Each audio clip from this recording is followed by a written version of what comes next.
నమస్తే, welcome to 69 TV news. నేను మానస. ముందుగా బులెటిన్లో హెడ్లైన్స్ చూద్దాం.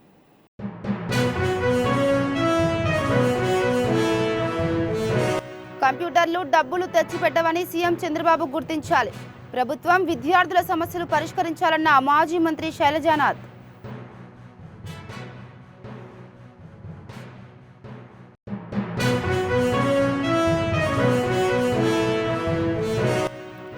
ఎమ్మెల్సీ అభ్యర్థుల ఎంపికను స్వాగతిస్తున్నానన్న మైలవరం మాజీ ఎమ్మెల్యే. బలహీన వర్గాలకు సీఎం రాజ్యాధికారం కల్పించారన్నారన్న దేవినేని ఉమా.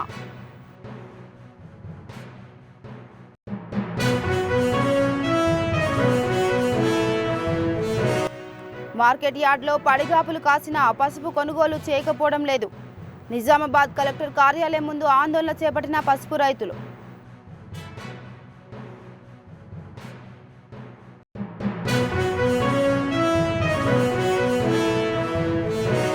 నారాయణ ఖేడ్ సేవాలాల్ డిపోలో అక్రమంగా రేషన్ బియ్యం దందా. 40 క్వింటాళ్ల బియ్యాన్ని సీజ్ చేసిన విజిలెన్స్ అధికారులు.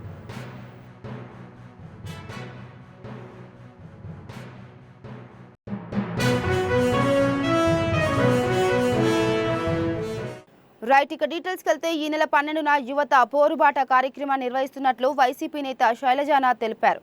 అనంతపురం జిల్లా వైసీపీ కార్యాలయంలో ఆయన మీడియా సమావేశంలో మాట్లాడుతూ విద్యార్థులకు బాకీ ఉన్న డబ్బులను సీఎం చంద్రబాబు తప్పకుండా చెల్లించాలన్నారు. కంప్యూటర్లు డబ్బులు తెచ్చిపెట్టవని సీఎం చంద్రబాబు ఈ విషయం గుర్తించాలన్నారు. కూటమి ప్రభుత్వం వెంటనే స్పందించి విద్యార్థుల సమస్యలు పరిష్కరించాలని డిమాండ్ చేశారు. ఈ కూటమి ప్రభుత్వాన్ని మేల్కొల్పడానికి, ఇంకా చెప్పాల్సి వస్తే కూడా మర్చిపోయినట్లు ప్రవర్తిస్తున్న ఈ కూటమి ప్రభుత్వాన్ని అట్లా గుచ్చి లేపడానికి 12వ తారీఖున యువత కోసం యువత పోరు కార్యక్రమం నిర్వహిస్తూ ఉన్నాం. ఈరోజు మీరు చెప్పుకునే ప్రతి అంశం కూడా చదువుతో ముడిపడిన అంశాన్ని మీరు గుర్తించాలి. చదువు మీద పెట్టే డబ్బులు అది సమాజానికి పెట్టే పెట్టుబడిని గమనించాలి. మీరు మాట్లాడుతూ ఉంటేనే అదేదో ఇన్ఫర్మేషన్ టెక్నాలజీ నావలనే వచ్చింది మాట్లాడుతూ ఉంటారు. అయ్యా, కంప్యూటర్లు డబ్బులు తెచ్చిపెట్టవు. కంప్యూటర్లు అమ్ముకునే వాడికి ఏమైనా కంప్యూటర్లు అమ్మితే డబ్బులు రావచ్చేమో, ఎందుకంటే మీకు వ్యాపార లక్షణం ఉంటుంది. నిరంతరం మీరు కానీ వ్యాపార లక్షణాన్ని కలిగి ఉంటారని ఈ రాష్ట్రం అంతా అనుకుంటూ ఉంటుంది. సామాన్యమైన కడు పేదవాడు కూడా చదువుకొని ఈ రోజున ఉద్యోగాలు చేస్తూ ఉన్నారంటే దానికి డాక్టర్ వైఎస్ రాజశేఖర రెడ్డి గారు ప్రవేశపెట్టిన ఫీ రీఎంబర్స్మెంట్, దాన్ని కంటిన్యూ చేసిన జగన్మోహన్ రెడ్డి గారు పూర్వ ముఖ్యమంత్రి. ఊరకనే రావు. ఈ రోజున ఐటీ బ్రాంచ్లో లక్షలాది మంది పిల్లలు ఉన్నారంటే అది మీ ఆలోచన కాదు. ఆ ఆలోచన రాజశేఖర రెడ్డి గారిది, తదనంతరం వచ్చిన జగన్మోహన్ రెడ్డి గారి విషయాన్ని మీరు గుర్తుపెట్టుకోవాలా. ఊరికే మాట్లాడితే ఐటీ నేను తెచ్చినా, బిల్డింగ్ కట్టినా ఆడ కట్టిన హైటెక్ సిటీ బిల్డింగ్ ఏందో మాకు తెలుసు, ఆ చుట్టుపక్కల భూముల సంగతి మాకు తెలుసు, అందులో ఏది గొప్పది కూడా మాకు తెలుసు. కానీ ఈ రోజున ఐటీ సెక్టర్లో ఉన్న ఉద్యోగాలకి ఎవరినైనా సరే అడగండి, ఫీజులు తిరిగి కట్టడం అనే ప్రభుత్వమే కట్టడం. దానికి కులం లేదు, మతం లేదు, ఏమీ లేదు. కేవలం అర్హత అనే దాని మీదనే కట్టిన సంగతికి గుర్తు చేస్తూ ఉన్నాం. కానీ మీ వలన చదువులు కుంటుపడే అవకాశం ఉంది.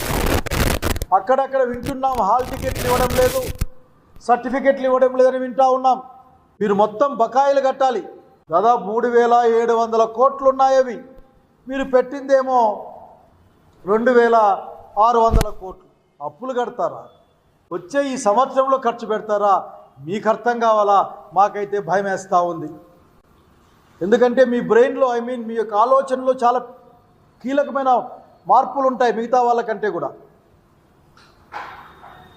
కనుక ఫీ రీఎంబర్స్మెంట్ డబ్బులన్నీ కట్టేయాలి. మీరు వచ్చే సంవత్సరానికి కూడా బకాయిలను కూడా చూసుకోవాలని మిమ్మల్ని నిద్రలేపడం కోసం, మీకు చెప్పడం కోసం సాగిస్తున్న కార్యక్రమం ఒక పోరు. 12వ తారీఖున యువత పోరు పేరు మీద ఈ విషయాన్ని మీ కలెక్టర్ల ద్వారా మీకు తెలియజేసే కార్యక్రమం ఈ రాష్ట్రంలో. ఎమ్మెల్సీ అభ్యర్థుల ఎంపికలను స్వాగతిస్తున్నానని మైలవరం మాజీ ఎమ్మెల్యే దేవినేని ఉమా అన్నారు. బలహీన వర్గాలకు సీఎం చంద్రబాబు రాజ్యాధికారం కల్పించారన్నారు. అభ్యర్థుల ఎంపికలో అన్ని వర్గాలకు సముచిత ప్రాధాన్యం లభించిందని ఆయన తెలిపారు. జాతీయ అధ్యక్షులు చంద్రబాబు నాయుడు గారు తీసుకుంటున్న నిర్ణయాలు కూడా ఎంతో సాహసోపేతంగా నిర్ణయాలు తీసుకుంటూ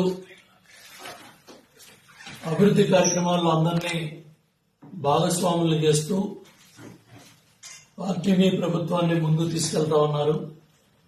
ఈరోజు ఎమ్మెల్సీ అభ్యర్థుల నిర్ణయాల్లో కూడా కావలి కృష్ణ గారు, ప్రతిభా భారతి గారు మంత్రిగా, శాసనసభ స్పీకర్గా సమర్థవంతంగా పనిచేయడమే కాకుండా ఆ రోజు ఉమ్మడి ఆంధ్రప్రదేశ్లో కాంగ్రెస్ ప్రభుత్వ హయాంలో ఆనాటి ప్రతిపక్ష నాయకుడు ఎన్ని విమర్శలు చేసినా, ఎంత పరుష పదజాలం వాడినా సమర్థవంతంగా శాసనసభ స్పీకర్ పదవికి అన్ని తీసుకొచ్చారు. మరి జస్టిస్ పొన్నయ్య గారి కుటుంబం ఇవాళ అంతర్జాతీయ మహిళా దినోత్సవం జరుపుకున్న ఈ రోజుల్లో మహిళా సోదరిమణి కావలి గ్రీష్మ యువతగా సమర్థవంతంగా పెద్దల సభలో పనిచేసే విధంగా ముందుకెళ్లాలని కోరుకుంటూ, అట్లాగే నెల్లూరు బేదారావు చంద్ర యాదవ్ ఆ రోజు ఇరిగేషన్ మంత్రిగా ఉన్నప్పుడు, నారాయణ గారు మంత్రిగా ఉన్నప్పుడు ఆ జిల్లాలో ఇరిగేషన్ ప్రాజెక్టుల పనులు పరిగెత్తడంలో కానీ, పనిచేయించుకోవడంలో కానీ, అధికార యంత్రాంగంతో కలిసి పనిచేయటం కానీ, పదవి లేకున్నా కూడా సమర్థవంతంగా పార్టీ పదవుల ద్వారా ఆ రోజు రైతాంగానికి ఉపయోగపడటంలో కానీ, పార్టీ కష్టకాలంలో ఉన్నప్పుడు మనకు గత 5 సంవత్సరాలు కూడా జోనల్ ఇన్ఛార్జిగా కావచ్చు, వివిధ జిల్లాల్లో చంద్రబాబు నాయుడు గారు, లోకేష్ బాబు అప్పచెప్పిన పనుల్ని సమర్థవంతంగా నిర్వహించడంలో కానీ కీలక పాత్ర పోషించారు. సోదరుడికి మరి వాళ్ళ అవకాశం వచ్చింది, మనస్ఫూర్తిగా అభినందిస్తా ఉన్నాను. అట్లాగే బీటీ నాయుడు గారు కూడా మరి చంద్రబాబు నాయుడు గారు 53 రోజులు రాజమండ్రి జైల్లో ఉన్నప్పుడు ప్రతిరోజు కూడా లాయర్లతో మరి ఏదైతే అక్కడ నాయకుడు ఆదేశాలని పార్టీ కార్యకర్తలకి, నాయకులకి, లోకేష్ బాబుకి, అట్లాగే పార్టీకి అనుసంధానంగా సమర్థవంతంగా ఆ రోజు బాధ్యతను నిర్వర్తించారు సీనియర్ నాయకులు. వీళ్ళందరూ కూడా మరి వాళ్ళ చంద్రబాబు నాయుడు గారు ఒక చక్కటి అవకాశం ఎస్సీ బీసీ వర్గాలకి పార్టీ అత్యంత ప్రాధాన్యత ఇస్తుంది. పార్టీకి వెన్నెముక లాంటి వాళ్ళు ఎస్సీ ఎస్టీ బీసీ మైనార్టీ, రైతు, అట్లాగే యువత, మహిళ అన్ని వర్గాలను కూడా ప్రోత్సహిస్తూ ఇవాళ నిర్ణయాలు తీసుకొని ముందుకెళ్తున్నారు. పసుపు కొనుగోలు చేయడం లేదని పసుపు రైతులు నిజామాబాద్ బస్టాండ్ వద్ద రాస్తారోకో నిర్వహించారు. మార్కెట్ యార్డ్లో పడిగాపులు కాసిన కొనుగోలు చేయకపోవడంతో మార్కెట్ నుండి బస్టాండ్ వరకు భారీ ర్యాలీ నిర్వహించారు. జిల్లా కలెక్టర్ వెంటనే పసుపు రైతుల సమస్యలు పరిష్కరించాలని డిమాండ్ చేశారు.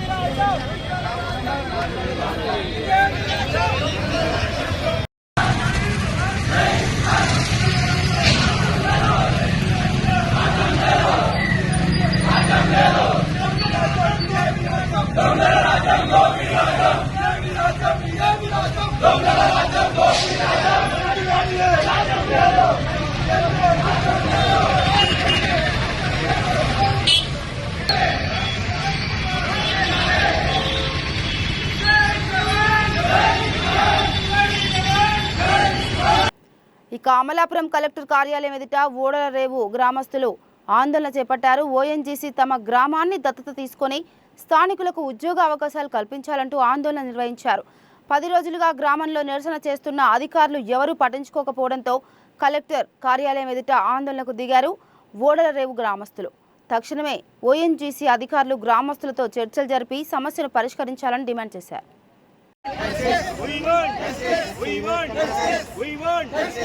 want ONGC నిర్లక్ష్య వైఖరి, ONGC నిర్లక్ష్య వైఖరి, ONGC నిర్లక్ష్య వైఖరి, ONGC నిర్లక్ష్య వైఖరి, గ్రామాన్ని వెంటనే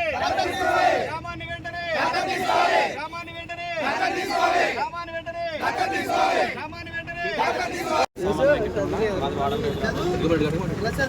వాడలరేవు గ్రామంలో వైఎన్జీసీ గత సుమారు 35 సంవత్సరాల నుంచి అక్కడ చమురు గ్యాస్ వెలుగుతీస్తుంది. దేశంలోనే అత్యున్నతమైనటువంటి సంస్థ వాడలరేవు సంస్థ. వాడలరేవులో నిక్షేపాలు వెలుగుతీస్తుంది. వేల కోట్ల ఆదాయం ఆర్జిస్తున్నప్పటికీ కూడా గ్రామాన్ని అభివృద్ధి విషయంలో నిర్లక్ష్యం చేస్తూనే వస్తుంది. ఎన్నో ఏళ్ళుగా ఉద్యమాలు చేస్తూనే ఉన్నాం, పోరాడుతూనే ఉన్నాం, రోడ్ల మీద కూర్చుంటున్నాం. కానీ మాకు న్యాయం చేసేది మాత్రం ఎవరూ లేదు. ఒక పక్క కాలుష్యం, మరో పక్క సముద్రం. రీసెంట్గా వాతావరణ మార్పులకు అనుగుణంగా టెర్మినల్ లోపలికి వాటర్ వచ్చేసింది. అంటే వాళ్ళకే రక్షణ లేదు, ఇక మాకు రక్షణ కల్పిస్తారంటే మేము ఏ విధంగా నమ్మాలో మాకు అర్థం కానటువంటి పరిస్థితిలో ఈరోజు అక్కడ జీవనం సాగిస్తున్నాం. సుమారు 5,000 మంది జనాభా ఉన్నటువంటి గ్రామంలో ఒక పక్క సముద్రం వచ్చేస్తుంది, ఒక పక్క వాయు కాలుష్యం, జల కాలుష్యం. రీసెంట్గా ఎన్జీటీ వైఎన్జీసీ మీద ఫైన్ వేసింది. జల కాలుష్యం జరిగిందని చెప్పి 5,25,00,000 రూపాయలు ఫైన్ వేసింది. ఎన్జీటీ చెప్పినటువంటి విషయం ఏంటంటే ఏ ఏరియా అయితే ఎఫెక్ట్ అయిందో ఆ ఏరియాలో ఖర్చు పెట్టమని చెప్పింది. ఇంతవరకు కూడా దాని మీద ఒక నివేదిక లేదు, ఖర్చు చేసినట్టుగా ఎక్కడ కూడా కనిపించలేదు. అది కలెక్టర్ గారు ఈ విషయాన్ని దృష్టిలో పెట్టుకుని ఆ ఖర్చుని అక్కడ ఖర్చు పెట్టించి ఏదో ఒక కార్యక్రమం చేయాలని కోరుతున్నాం. అలాగే సిఎస్ఆర్, ఈ సిఎస్ఆర్ ఫండ్ అనేది చిన్నప్పటి నుంచి మాట్లాడుతూనే ఉన్నాం తప్ప మాకు ఎప్పుడు సిఎస్ఆర్ ఫండ్ రావట్లేదు. గ్రామానికి మాకు రావాల్సిన పర్సెంటేజ్ ఎంత రావాలి అది కలెక్టర్ గారు సమక్షంలో, వైఎన్జీసీ అధికారులు, మా గ్రామస్తుల సమక్షంలో ప్రజాప్రతినిధులు, స్థానిక ప్రజాప్రతినిధులు చొరవ తీసుకుని ఆ సిఎస్ఆర్ ఫండ్స్ కనుక మా గ్రామానికి ఖర్చు పెడితే, ఎందుకు మేము ఇంతలా గ్రామాన్ని అభివృద్ధి చేయమని కోరుకుంటున్నామంటే అక్కడ మా ప్రాణాలకు రక్షణ లేదు. ఒక పక్క పైప్ లైన్లు ఉన్నాయి, గ్యాస్ పైప్ లైన్లు. ఏ క్షణంలో బ్లాస్ట్ అవుతుందో మాకు తెలియదు. మనకు రీసెంట్గా ఇక్కడ జరిగింది బార్డర్స్పూర్లో, రేపొద్దున మాకు జరగచ్చు. ఆ బ్రతికినంతకాలం అయినా కూడా మా సకల సౌకర్యాలతో బతకాలని ఒక ఆశ తప్ప అక్కడ ప్రాణాలకు రక్షణ లేదు. వైఎన్జీసీ టెర్మినల్కి రక్షణ లేదు, మాకు ఇక్కడ రక్షణ ఎక్కడ వస్తుంది? సముద్రం ఏదో రోజు కబ్లించేస్తుంది ఓ పక్క నుంచి వచ్చి. రీసెంట్గా చూసారు, మీడియా మిత్రులు కూడా ఆ విషయాన్ని చూసారు, టెర్మినల్ లోపలికి వాటర్ వచ్చింది. కాబట్టి మా న్యాయమైన కోరికలు గ్రామాన్ని దత్తత తీసుకోవడం, అక్కడ చదువుకున్నటువంటి విద్యార్థులకు ఉద్యోగాలు కల్పించాలి. ప్రధానంగా కోరుకునేది ఏంటంటే లోపల సైట్లో బయట గ్రామాల నుంచో లేదా బయట రాష్ట్రాల నుంచి వచ్చి చేసుకోకుండా మా గ్రామంలో చదువుకున్నటువంటి యువతకు ఉద్యోగ అవకాశాలు కల్పించాలి. అది ఒకవేళ మాకు స్కిల్స్ లేవని చెప్తున్నారు, ఆ స్కిల్ డెవలప్మెంట్ సెంటర్ కూడా అవసరమైతే మండల స్థాయిలో ఏర్పాటు చేసి అక్కడ స్కిల్ ట్రైనింగ్ ఇచ్చి లోపలికి తీసుకోమనండి. ఇది ప్రధానంగా తీసుకోవాల్సినటువంటి విషయం. అక్కడ ఒలిపు కార్మికులు ఉన్నారు, దింపు కార్మికులు ఉన్నారు, మత్స్యకారులు ఉన్నారు. ఇలా పాడి పరిశ్రమ ఇవన్నీ కూడా నాశనం అయిపోయినాయి. ఎందుకంటే ఇంచుమించు గ్రామంలో సగభాగం వైఎన్జీసీ ప్లాంట్ ఉంది. ఇంక ఏ పనులు చేసుకోవడానికి ఎవరికి సరైనటువంటి ఇది అవకాశాలు లేవు. మేము వాడలరేవు గ్రామంలో సుమారు 7 రోజులుగా గాలి 8వ రోజు ధర్నా ప్రారంభించడం జరిగింది. ధర్నా ప్రారంభించడానికి గల కారణం ఓఎన్జీసీ వల్ల మా గ్రామానికి జరగవలసినటువంటి న్యాయం జరగట్లేదు అనేటువంటి ఉద్దేశంతో ఉద్యమం ప్రారంభించడం జరిగింది. సిఎస్ఆర్ విషయంలో కావచ్చు, నిరుద్యోగ యువతకు ఉపాధి కల్పించడంలో కావచ్చు, అక్కడ నష్టపోయిన వాళ్ళకి కాంపెన్సేట్ చేయడంలో కావచ్చు, అన్ని విషయాలను కూడా ఓఎన్జీసీ నిర్లక్ష్య వైఖరి వహిస్తుంది. శాంతియుతంగా ఒక చోట టెంట్ వేసి కూర్చోవడం మాత్రమే జరిగింది వారం రోజుల్లోనూ. ఈవేళ కలెక్టర్ గారి దృష్టికి తీసుకెళ్లి ఓఎన్జీసీ నిర్ణయాధికార ప్రతినిధుల సమక్షంలో, మా ప్రజాప్రతినిధులు, ప్రభుత్వ ప్రతినిధుల సమక్షంలో ఒక మీటింగ్ ఏర్పాటు చేసి మా సమస్యలన్నింటికీ తగినటువంటి పరిష్కారం ఏర్పాటు చేయకపోతే కనుక, ఒక రాతపూర్వకమైనటువంటి కమిట్మెంట్ ఇవ్వకపోతే కనుక ఈ ఉద్యమాన్ని మరింత తీవ్రతం చేసేటటువంటి పరిస్థితులు ఉన్నాయి. గ్రామంలో ప్రతి ఒక్కరూ వచ్చి ఈ ఉద్యమంలో పాల్గొని సంస్థను వాళ్ళ కార్యకలాపాలను 100% స్తంభింప చేసేటువంటి పరిస్థితులు రాకముందే ఓఎన్జీసీ వారు స్పందించి వారు తీసుకోవాల్సిన నిర్ణయం తీసుకుని సంబంధిత అధికారుల దృష్టికి వచ్చి చర్చలకు రావాల్సిందిగా, చర్చల ద్వారా సఫలీకృతం చేయవలసిందిగా. చర్చలు అంటే ఆషామాషి అధికారులు, చిన్న స్థాయి అధికారులు కాకుండా నిర్ణయాధికార ప్రతినిధులు విత్ ట్రాన్స్లేటర్స్ వచ్చి మా లాంగ్వేజ్ వాళ్ళకి, వాళ్ళ లాంగ్వేజ్ మాకు అర్థమవుతున్న పరిస్థితి లేకుండా మేము ఏం చెప్తున్నాం వాళ్ళు అర్థం చేసుకుని మా సమస్యలకు వాళ్ళ శాశ్వత పరిష్కారం చూపించకపోతే కనుక ఈ ఉద్యమాన్ని తారాస్థాయికి తీసుకెళ్తామని చెప్పేసి మా గ్రామం తరఫున, గ్రామ ప్రజల తరఫున తెలియజేస్తున్నాం. నమస్కారం. నారాయణఖేడ్ పట్టణంలోని సేవాలాల్ డిపోలో అక్రమంగా రేషన్ బియ్యం దందా కొనసాగుతుంది. మెయిన్ రోడ్డు పైన రైస్ డిపో పేరు పెట్టుకుని వెనకాల ఎవరికీ అనుమానం రాకుండా గోదాం నిర్వహించుకుని అక్రమ రేషన్ దందా నడిపిస్తున్నారని అధికారులు గుర్తించారు. గతంలో యజమాని నెహ్రూ నాయక్కు సంబంధించిన బొలెరో వాహనంలో 40 క్వింటాల రేషన్ బియ్యాన్ని అధికారులు పట్టుకొని సీజ్ చేసిన తమకు స్థానిక ఎంపీ అండదండలు ఉన్నాయనే ధైర్యంతో మళ్లీ అక్రమ రేషన్ బియ్యం వ్యాపారం మొదలుపెట్టాడు. దీంతో విజిలెన్స్ అధికారులు దాడులు నిర్వహించడంతో 30 క్వింటాల రేషన్ బియ్యాన్ని గుర్తించి యజమాని నెహ్రూ నాయక్పై కేసు నమోదు చేశామని డీఎస్పీ వెంకటేశం తెలిపారు. నేను DSP Venkatesam, inspector Pandari, SI Venkateswarlu, తహసీల్దార్ ప్రభాకర్. ఈరోజు మాకు నమ్మదగిన సమాచారం వస్తే నారాయణఖేడ్లో ఈ 3 శివరామ్ అని చెప్పేసి అతను పీడిఎస్ రైస్ కొంటూ బ్లాక్ మార్కెట్లో అమ్ముతున్నాడన్న సమాచారంతో మేము ఈరోజు ఇక్కడికి వచ్చి రైడ్ చేయడం జరిగింది. ఆయన షటర్ లోపల ఒక 60 బ్యాగుల 50 కేజెస్, అప్రాక్సిమేట్గా 50 కేజెస్ బ్యాగ్స్ 60 బ్యాగులు ఉన్నాయి. వాటిని సీజ్ చేసేసి లోకల్ పోలీసు వాళ్ళు కూడా పిలిపించాము, వాళ్ళు కూడా వచ్చారు. కంప్లైంట్ ఇచ్చేసేసి లోకల్ ఆర్ఐ గారు కూడా ఉన్నారు, పంచనామా కండక్ట్ చేయడం జరిగింది. కంప్లైంట్ పోలీస్ స్టేషన్లో కంప్లైంట్ ఇచ్చేసి కేసు రిజిస్టర్ చేస్తాము. పీడిఎస్ బియ్యం అమ్మడం నేరం, కొనడం నేరం, అమ్మినా కొన్నా చట్టరీత్యా చర్యలు తీసుకోబడతాయి. అతని మీద క్రిమినల్ కేసు ఫైల్ చేసేసి చట్టరీత్యా యాక్షన్ తీసుకుంటాం. ఖమ్మం మధురానగర్ రోడ్ నెంబర్ 1లో దారుణం చోటు చేసుకుంది. బాయిలర్ కోళ్ల వ్యాపారం కోసం అప్పు తీసుకున్నందుకు గాను తిరిగి ఇవ్వాలని ఓ ఇంటిపై ప్రైవేట్ సైన్యం దాడి చేసి భయభ్రాంతులకు గురి చేసింది. 2024 ఏప్రిల్ నుండి 2025 ఏప్రిల్ లోపు అప్పు చెల్లించాల్సి ఉండగా బర్డ్ ఫ్లూ ఎఫెక్ట్ ద్వారా తీవ్రంగా నష్టపోయామని, ఇల్లు పూర్తిగా అమ్మి అప్పు తీరుస్తామని చెప్పినా వినకుండా ప్రైవేట్ వ్యక్తులు ఇంట్లోకి చొరబడి మహిళలపై విచక్షణ రహితంగా దాడి చేసిన ఘటన నగరంలో సంచలనం కలిగించింది. దీంతో ఏ క్షణమైనా మళ్లీ తమపై దాడి చేసి హత్య చేసే అవకాశం ఉందని, తక్షణమే తమకు రక్షణ కల్పించాలని బాధిత కుటుంబ సభ్యులు పోలీసులను కోరారు. షేక్ సోమ్నియా, పోచం అప్పారావు, పాండవుల భాస్కర్ అనే ముగ్గురు మీడియేటర్స్ ద్వారా మా హస్బెండ్ ఫైనాన్స్ తీసుకున్నారు. ఇప్పుడు ఏమైందంటే లాస్ట్ అక్టోబర్ నుంచి మమ్మల్ని ఇల్లు ఖాళీ చేయాలి అని బాగా ఇబ్బంది పెడుతున్నారు.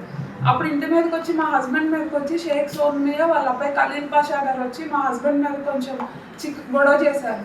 ఆయన చేసిన విధానం అదంతా మేము భయపడి ఇక్కడ ఖమ్మం ఏసీపీ గారికి, రమణమూర్తి గారికి కంప్లైంట్ పెట్టాం. సార్ వెంటనే రియాక్ట్ అయ్యి ఇక్కడ ఖమ్మం రూరల్ సిఐ గారికి, ఇక్కడ అర్బన్ సిఐ గారికి రాశారు. బాన్ ప్రకాష్ గారి దగ్గరికి వెళ్ళాము. సార్ కూడా వాళ్ళకి మందులు ఇచ్చారు. అప్పుడు బాగానే ఉన్నాను. కొన్ని రోజుల తర్వాత మళ్ళీ మమ్మల్ని ఇండైరెక్ట్గా బెదిరించడం చేస్తున్నారు. ఇట్లా ఎవరో సంబంధం లేని లేడీస్ ఇంటి మీద పంపిస్తారు. అట్లా మమ్మల్ని ఇండైరెక్ట్గా మానసికంగా బాగా ఇబ్బంది పెడుతున్నారు. ఈ ఇల్లు మేము అమ్మేసుకొని వాళ్ళ ఫైనాన్స్ క్లియర్ చేసుకొని మేము మిగిలిన డబ్బులతోటి మాకు బయట కొంచెం అప్పులు ఉన్నాయండి, అవన్నీ క్లియర్ చేసుకున్నాము అన్న ఆలోచనతో మేము ఇల్లు బేరం పెట్టాం. మా ఇల్లు సేల్ అవ్వనివ్వట్లేదు. సగం రేటుకి ఇప్పిస్తామని చెప్పి వచ్చిన బేరాలన్నీ చెడగొట్టేస్తున్నారు. ఇప్పుడు నిన్నే మొన్న మళ్ళీ కంప్లైంట్ పెట్టి పిలిపించారు మమ్మల్ని సిఐ గారి దగ్గరికి. వెళ్తే సిఐ గారి దగ్గర ఉన్నప్పుడు మంచిగానే ఉంటున్నారు. బయటకు వచ్చిన తర్వాత మా హస్బెండ్ని కొంచెం మానసికంగా భయపడుతున్నారండి. ఇట్లా అంటే ఫ్యామిలీ ఉంది కదా, భయపడుతున్నారు. ఇంకా నెక్స్ట్ టైం మేము వెళ్ళలేదు సిఐ గారి దగ్గరికి. సిఐ గారు కాల్ చేస్తే, సార్ మాకు అక్కడ భయం అవుతుంది సార్, లీగల్గా అంటే మేము పెద్ద మనుషులు కూడా చూసుకోలేదు. తర్వాత మళ్ళీ ఇంకా ఏం సార్ మేము లీగల్గా చూస్తాం సార్, అక్కడికి వస్తే ప్రాణభయం ఉంది అన్నట్టుగా చెప్పాము. అయితే సిఐ గారు వాళ్ళు లీగల్గా చూసుకుంటారన్నారండి. ఇది సివిల్ కేసు, మీరు వెళ్ళిపోండి, కూర్చోబెట్టి మాట్లాడిద్దాం అనుకున్నాను, అంతే వెళ్ళిపోండి అని చెప్పేశారు. వీళ్ళు ఇక్కడికి వచ్చేసి గేట్లు పెట్టున్నాయండి. గేట్లు దూకి ఇక్కడ మెయిన్ డోర్ పగలగొట్టబోయారు. అది పెద్ద లాక్ ఉండటం వల్ల అవ్వలేదు. ఇక్కడ సైడ్ డోర్ తమ్మి లోపలికి వచ్చారు. మా 10 మంది రౌడీ షీటర్లో వేసుకొని వచ్చారు. 2 లేడీస్ని ఎవరినో, అసలు మాకు సంబంధం లేదు, ఇంతవరకు మేము వాళ్ళని చూడలేదు కూడా ఎప్పుడు. వాళ్ళని తీసుకొని వచ్చారు. మా హస్బెండ్ పైన ఎక్కడ ఉన్నారు, నేను ఇక్కడ ఉన్నాను. తను ప్రాణభయంతో తను వెళ్ళారు. ఎందుకంటే అమ్మాయిలన్నా ఎక్స్క్యూజ్ చేస్తారు కానీ మా హస్బెండ్ అయితే చంపారు, వాళ్ళ అబ్బాయి చంపేస్తా అన్న ఫస్ట్ నుంచి అదే బెదిరిస్తున్నాను. నేను అక్కడ ఉన్నాను. 10 మంది జెంట్స్ తోటి వచ్చి చేయి పట్టుకుని లాకెళ్ళిపోయారండి. నా ఇంట్లో నేనున్నాను. నా ఇంట్లోకి వచ్చి తలుపులు పగలగొట్టి ఆడపిల్లని చూడకుండా సంబంధం లేదు బయట ఒక 10 మంది జెంట్స్ వచ్చేసి రోడ్ మీదకి ఈడ్చుకెళ్ళిపోయారండి. చేతులు ఎట్లా పడితే అట్లా మాట్లాడుకుంటూ. ఇంకా నేను చెప్పుకోకూడదు, వాళ్ళు కొంచెం చాలా తప్పుగానే మాట్లాడారు, తప్పుడు మాటలు చాలా మాట్లాడారు. నా కొడుకు చిన్న పిల్లోడని కూడా చూపి నా పిల్లోడిని కూడా లాక్కొచ్చి బయటికి నెట్టేసి గేట్ వేసారండి. హైదరాబాద్ జీడిమెట్ల పోలీస్ స్టేషన్ పరిధిలోని గాంధీనగర్లో శ్రీ రామలింగేశ్వర స్వామి ఆలయంలో చోరీ జరిగింది. ఉదయం 3 గంటల ప్రాంతంలో గుడి తలుపులు పగలగొట్టి గుళ్ళో ఉన్న ఆభరణాలు ఎత్తుకెళ్లారు గుర్తు తెలియని వ్యక్తులు. ఆలయ అర్చకుల ఫిర్యాదుతో సీసీ కెమెరాలో రికార్డైన దృశ్యాల ఆధారంతో కేసు నమోదు చేసుకుని దర్యాప్తు చేస్తున్నారు పోలీసులు.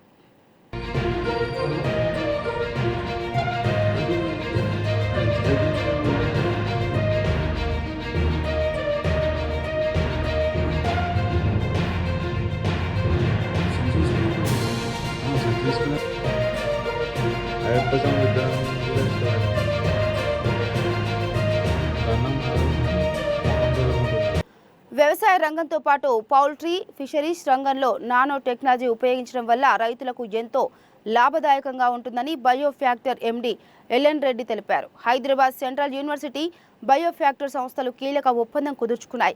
ఈ ఒప్పందం ద్వారా యూనివర్సిటీ నానో టెక్నాలజీ విభాగం విద్యార్థులు వ్యవసాయ రంగంలో ఏ విధంగా అమలు చేస్తున్నారో తెలుసుకోవడంతో పాటు పరిశోధనలు చేసేందుకు అవకాశం ఉందని ప్రొఫెసర్ దిబాకర్ దాస్ తెలిపారు.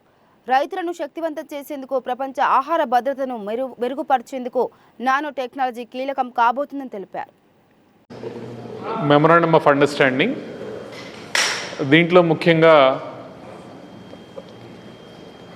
నానో టెక్నాలజీ రైతాంగ సమస్యల్ని ఎలా పరిష్కరిస్తుంది అనే విషయం మీద సంపూర్ణ అవగాహనతో కలిసి పనిచేయాలనే ఉద్దేశం మీద ఈ ఎంఓయూ జరిగింది. నానో టెక్నాలజీ అడ్రస్ చేయగలిగిన ఏరియాస్ ఏంటి అంటే, ఫర్టిలైజర్ జనరల్గా బల్క్ యూసేజ్ జరుగుతూ ఉంది ఫార్మర్ లెవెల్లో. ఎప్పుడైతే ఇది నానో ఫర్టిలైజర్గా కన్వర్ట్ అయినప్పుడు బల్క్ యూసేజ్ తగ్గి, క్వాంటిటీ తగ్గి, దాని తాలూకు ఎఫిషియన్సీ ఇంప్రూవ్ అవుతుంది. తద్వారా కార్బన్ ఫుట్ ప్రింట్ ఎన్విరాన్మెంట్ మీద చాలా తక్కువ ఉంటుంది. తక్కువ రిసోర్స్తో ఎక్కువ యూటిలైజేషన్ వస్తుంది. ఇది ఫార్మర్కి బాగా అడ్వాంటేజ్ అవుతుంది.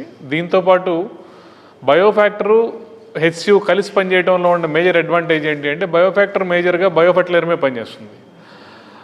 ఇప్పటివరకు కెమికల్ రిడక్షన్లో ఉన్న నానో మెటీరియల్స్ని మేము మైక్రోబియల్ రిడక్షన్తో వర్క్ చేస్తున్నాం. సో ఈ కారణం మీద ఈ రెండిటి జాయింట్ వెంచర్ బాగుంటుందని మేము ఆశిస్తున్నాం. అలాగే హైదరాబాద్ సెంట్రల్ యూనివర్సిటీ ఈరోజు ఎంఓయూ అంటే మెమరాండమ్ ఆఫ్ అండర్స్టాండింగ్ సైన్ చేయడం జరిగిందండి.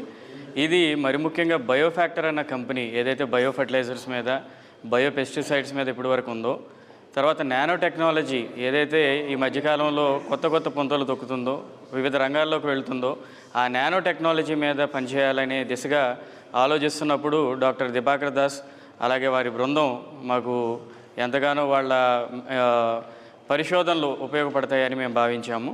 సో ఈ నానో టెక్నాలజీ అన్నది బయోఫ్యాక్టర్ కంపెనీ యాక్చువల్గా agriculture, aquaculture, poultry, large animals, అలాగే బయో రెమిడియేషన్ వివిధ రంగాల్లో ఉండటం వలన ఈ నానో టెక్నాలజీని మనం ఎలా వినియోగించవచ్చు ఈ రంగాల్లో, మరి ముఖ్యంగా వ్యవసాయ రైతులు ఎవరైతే ఉన్నారో వాళ్ళు అధికంగా ఫర్టిలైజర్స్ వాడుతున్నారు, కానీ వాళ్ళకి తగినటువంటి దిగుబడి రావటం లేదు. అలాగే ఎన్విరాన్మెంట్ కూడా పాడవుతుంది. ఏదైతే నేల ఉందో, నేల తల్లి ఆరోగ్యం ఉందో అది దెబ్బతింటుంది. ఈ ప్రిసిషన్ డెలివరీ ఆఫ్ న్యూట్రియంట్స్ అన్న దాని మీద మేము విస్తృతంగా పరిశోధనలు జరపాలని, అది హెచ్సియుతో ఈ ఎంఓయూ మాకు ఎంతగానో సహకరిస్తుందని ఒకటి ఆశిస్తున్నాము. అలాగే ఈ నానో టెక్నాలజీకి ఉన్న ఇంకొక అద్భుతం ఏంటంటే, ఇవి యాంటీ మైక్రోబియల్ ప్రాపర్టీని కూడా కలిగి ఉంటాయి. ఆ విధంగా కూడా మేము పరిశోధనలు జరపాలి వీళ్ళతో కలిసి అని మేము ఆలోచిస్తున్నాము. సో ఖచ్చితంగా ఈ మెమరాండమ్ ఆఫ్ అండర్స్టాండింగ్ ఏదైతే Hyderabad central university doctor Dibakar Das గారి బృందంతో మేము ఏర్పరచుకున్నామో, అది ఖచ్చితంగా బయోఫ్యాక్టర్కి, అలాగే డాక్టర్ దిబాకర్ దాస్ గారికి, వారి బృందానికి, అలాగే హైదరాబాద్ సెంట్రల్ యూనివర్సిటీకి, వీటిలన్నిటికీ కూడా ఖచ్చితంగా ఉపయోగపడుతుంది. దీని ద్వారా జరిగే పరిశోధనల ద్వారా రైతులకు ఎంతగానో మేలు చేకూరుతుందని. మాదిగ కులానికి చెందిన బీఆర్ఎస్ పార్టీ మాజీ ఎమ్మెల్యేలు మాలలకు 5% రిజర్వేషన్లు చాలు అనడాన్ని మాల యూత్ ఫెడరేషన్, మాల స్టూడెంట్ జేఏసీ నాయకులు తీవ్రంగా ఖండించారు. బీఆర్ఎస్ నాయకుల వ్యాఖ్యలను ఖండిస్తూ ఉస్మానియా యూనివర్సిటీలోని ఆర్ట్స్ కళాశాల వద్ద నిరసన వ్యక్తం చేశారు. Mala youth federation chairman Mandala Bhaskar, Mala students JAC president Madasu Rahul మాట్లాడుతూ ఎంఆర్పీఎస్ నాయకుల మాటలను బలపరుస్తూ బీఆర్ఎస్ మాజీ ఎమ్మెల్యేలు మాట్లాడడం సిగ్గుచేటు అన్నారు. మాట్లాడే స్వేచ్ఛ ఉంది కదా అని ఇష్టం వచ్చినట్లు మాట్లాడితే బాగుండదని హెచ్చరించారు. ఎంపీ, ఎమ్మెల్సీ, కార్పొరేషన్ చైర్మన్ అయిన వారంతా మాల సామాజిక వర్గానికి అన్యాయం జరుగుతుంటే ఎందుకు ప్రశ్నించడం లేదని ధ్వజమెత్తారు. బీఆర్ఎస్ పార్టీ నాయకులు మాట్లాడిన మాటలను ప్రతి ఒక్క మాల రాజకీయ నాయకులు ఖండించాలని పిలుపునిచ్చారు. తీర్పై వెంటనే అన్ని పార్టీలో ఉన్న మాల ఎమ్మెల్యేల వర్గీకరణ తీర్పై వెంటనే జై మాల, మాలల ఐక్యత, జై భీమ్, జోహార్ డాక్టర్ బాబాసాహెబ్ అంబేద్కర్, మాలల ఐక్యత. టీఆర్ఎస్ పార్టీలో ఉన్న మాదిగ సామాజిక వర్గానికి చెందిన మాజీ ఎమ్మెల్యేలు, ఒక అతనైతే అసలు ఆయన జీవితకాలంలో కూడా ఎమ్మెల్యే అవుతాడో కాడో తెలియదు, కానీ మాలలకు సంబంధించినంత వరకు 5% రిజర్వేషన్లు చాలా ఎక్కువ వాళ్ళకు అత్యధికంగా ఇప్పటివరకు లబ్ధి పొందిర్రు అని చెప్పి ఆయన మాట్లాడుకుంటూ వచ్చిండు. అదేవిధంగా చెప్తా ఉన్నాం, అంటే బీఆర్ఎస్ పార్టీ మీకు ఒక విషయం మేము చెప్పదలుచుకున్నాం. మీ పార్టీలో ఉన్న మాదిగ నాయకులతోటి మా మాలలను తిట్టించే ప్రయత్నం చేస్తూ ఉన్నారు కదా, చెప్తా ఉన్నాం ఖచ్చితంగా ఇది మీ పార్టీ మా మాలలను అవమానించిందిగా మేము భావిస్తూ ఉన్నాం. మందకృష్ణ గారు మాట్లాడుతూ ఏదైతే గ్రూప్ 1 కానీ గ్రూప్ 2 కానీ గ్రూప్ 3 కానీ ఉద్యోగాలకు సంబంధించినటువంటి రిజల్ట్ను ప్రభుత్వము టీజీపీఎస్సీ మేము రిజల్ట్ ప్రకటిస్తామని చెప్తే దాన్ని వ్యతిరేకిస్తూ ముఖ్యమంత్రి గారిని తిడుతూ, అదేవిధంగా ఎప్పుడైతే వర్గీకరణ జరిగి ఇంప్లిమెంట్ చేసిన తర్వాతనే ఆ యొక్క రిజల్ట్ విడుదల చేయాలని చెప్పిన విధానాన్ని మేము తీవ్రంగా ఖండిస్తూ ఉన్నాం. టీఆర్ఎస్ పార్టీ కానీ బీజేపీ పార్టీ కానీ మీరు ఈ మాల సామాజిక వర్గం నుంచి వివిధ మేధావులుగా పదవులు పొందిన వాళ్ళు, రాజకీయంగా ఎమ్మెల్యేలు ఎంపీలు మంత్రులైనటువంటి వాళ్ళు మీ నోర్లు ఎందుకు మూగబోయినాయి? ఈ మాల సామాజిక వర్గానికి అన్యాయం చేసిరని చెప్పేసి మాల సామాజిక వర్గం దోసుకున్నదని చెప్పి మాట్లాడుతున్నప్పుడు 6 నెలలుగా మాట్లాడుతున్నప్పుడు మీరెందుకు మౌనంగా వహించారు? 3 నెలలుగా పారిశుద్ధ కార్మికులకు జీతాలు ఇవ్వడం లేదంటూ సోమవారం మేడ్చల్ జిల్లా దమ్మాయిగూడ మున్సిపల్ కార్యాలయం ఎదుట కార్మికులు నిరసన వ్యక్తం చేశారు. ఈ విషయంపై కమిషనర్ను అడగగా ఒక వారం అంటూ 3 నెలలుగా కాలయాపన చేస్తున్నారని ఆగ్రహం వ్యక్తం చేశారు. 3 నెలలుగా జీతాలు రాకపోవడంతో తమ కుటుంబ పోషణ భారంగా మారుతుందని పారిశుద్ధ కార్మికులు ఆవేదన వ్యక్తం చేశారు. ఇప్పటికైనా ఉన్నతాధికారులు స్పందించి వెంటనే తమకు జీతాలు మంజూరు చేయాలని డిమాండ్ చేశారు. ఏం చెప్పింది? ఇంకా 10 రోజులు ఆగవస్తుంది. మరి 3 నెలల నుంచి జీతాలు రాకపోతే ఇప్పటి వరకు అడగలే మీరు? అడిగినాము. 3 నెలల జీతాలు ఇబ్బంది ఉంది. మాకు జీతాలు లేవు, కూడా మాకు ఇబ్బంది అవుతుంది. ఇక బులెటిన్ ముగించే ముందు హెడ్లైన్స్ మరోసారి.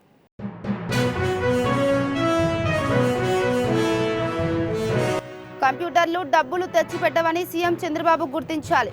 ప్రభుత్వం విద్యార్థుల సమస్యలు పరిష్కరించాలన్న మాజీ మంత్రి శైలజానాథ్.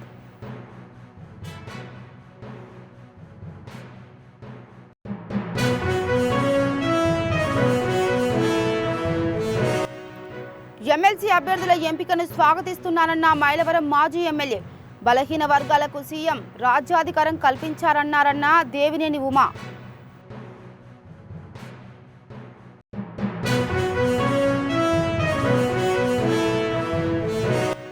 మార్కెట్ యార్డ్లో పడిగాపులు కాసిన పసుపు కొనుగోలు చేయకపోవడం లేదు. నిజామాబాద్ కలెక్టర్ కార్యాలయం ముందు ఆందోళన చేపట్టిన పసుపు రైతులు.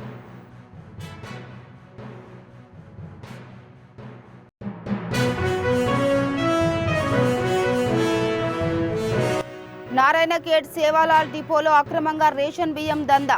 40 క్వింటాళ్ల బియ్యాన్ని సీజ్ చేసిన విజిలెన్స్ అధికారులు.